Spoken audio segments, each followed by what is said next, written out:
As far as I remember, I've always been painting. I come from quite an artist family. My grandmother was a painter in Morocco. I guess she passed this on to me as I lived there a lot when I was a kid.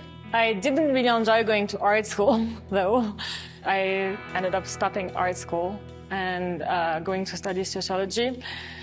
And I guess this combination really brought something, studying every morning in the library and then going to work to paint every afternoon. I mean, I was always interested in people my whole life. I always stared at people. I was really interested in the whole history behind faces, and also it's such a meditation. You go to your studio on your own, and you don't even realize that you're alone. There's so much going on, but at the same time you're so concentrated, and there's so much happening. And for me, painting is really just giving me this time of quietness and finding yourself again and again every day, through painting. It's something very important, and it's something that's very necessary, I feel. Oil painting is a very slow medium. It takes forever to dry. You never really control the paint. It's really like a game of communication between all the layers, and it's a lot of layers. In my paintings, usually maybe on the face would be up to 20 layers. So it's a long process. It doesn't take a day to do an oil painting. I mean, not for me. And you really need to understand it because it's organic and it grows and it changes. And it's it's a very difficult one. But at the same time, bouncy relationships are the most interesting. Otherwise it is boring.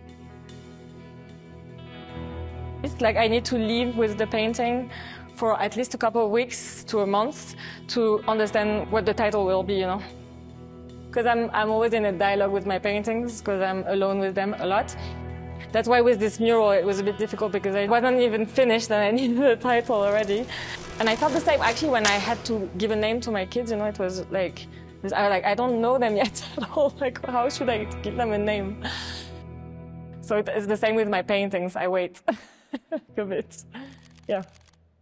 In the beginning, it was a collaboration with a performance artist, and it was all about unconditional love, about this first love that we experience, so through the mother, and that we look for our whole life. And I did a whole body of work on this first encounter we have, which is the mother, usually, most of the time.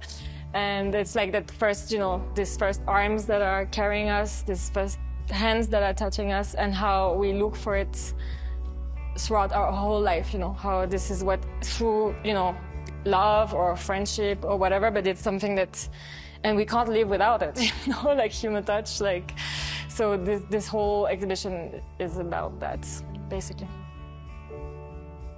This is just about how we need each other, to survive. We're social beings. You can live without many things and without material comfort and without all of that, but I think it's very, very difficult to live without anyone surrounding you, In general, my practice is about humanity, I would say, but that's very wide, but how we connect to each other, how even when we come from very different culture, we always manage to, if we want, to connect. It's going towards something and going towards the others. And I feel especially in this society where we live, where it's becoming more and more individualistic, it's so important to have this gesture, to try and touch the other and not to be this motionless person. I feel it so much because I'm a mother and I have 2 kids, and I remember myself being on public transport when I was a kid and how people would connect with me, and it was amazing. And now my kids, no one is connecting with, everybody else is on their smartphone,